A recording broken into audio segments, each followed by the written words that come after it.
अस्सलाम वालेकुम वरहमतुल्लाहि वबरकातुहू। ये सवाल है कि सूरतुल फातिहा के साथ दूसरी सूरत मिलाने का क्या ज़ाब्ता है।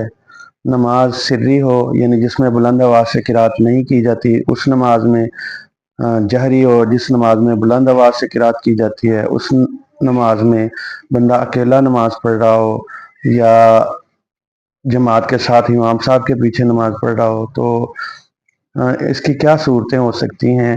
ये कुरान और हदीस की रोशनी में इसकी वजाहत फरमा दें। तो हज़रत शेख हाफिज़ अब्दुस्तार अल हमाद हाफिज़हुल्लाह ने इसका जवाब यूँ दिया है कि नमाज में सूरह फातिहा के बाद दूसरी सूरत मिलाने का के मुतालिक आम कायदा ये है कि पहली दो रकतों में सूरत को मिलाकर पढ़ना चाहिए। इसके अलावा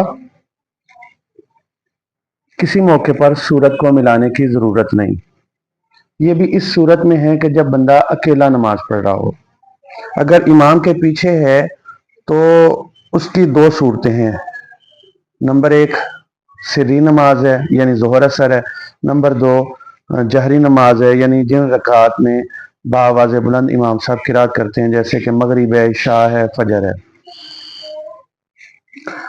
उनमें मुक्तदी को जो है वो सूरतुल फातिहा ही पढ़ना चाहिए, बाकी की इमाम की किरात जो है उसको खामोशी से सुनना चाहिए।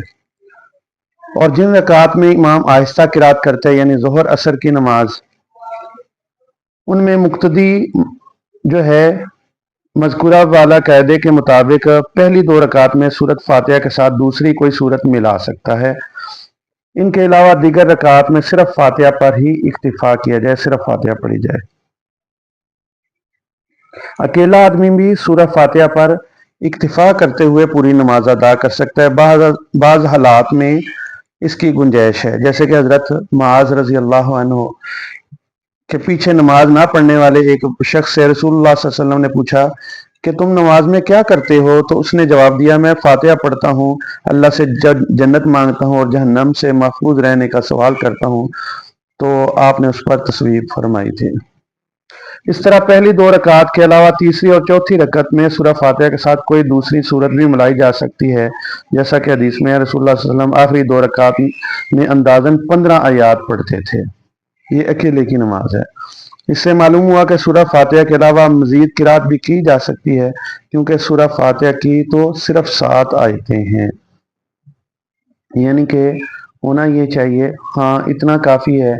अगर इमाम साहब के पीछे हम नमाज पढ़ रहे हैं तो जहरी नमाज बुलंद आवाज़ में जिसमें किरात करते हैं इमाम साहब, सिर्फ सूरह फातिहा पढ़ें और बाकी की किरात को सुने। और सिर्फ सूरह फातिहा अगर 2 रखते हैं तो तब भी, अगर 4 हैं तो तब भी। और अगर सिरी नमाज है यानी ज़ोहर असर की है तो पहली 2 रकतों में साथ में सूरत मिला सकते हैं। और ऐसा भी है कि खाली सूरतुल फातिहा के साथ भी यानी हर रकत में नमाज जो है वो हमारी मुकम्मल हो जाएगी। अस्सलाम वालेकुम वरहमतुल्लाहि वबरकातुहू।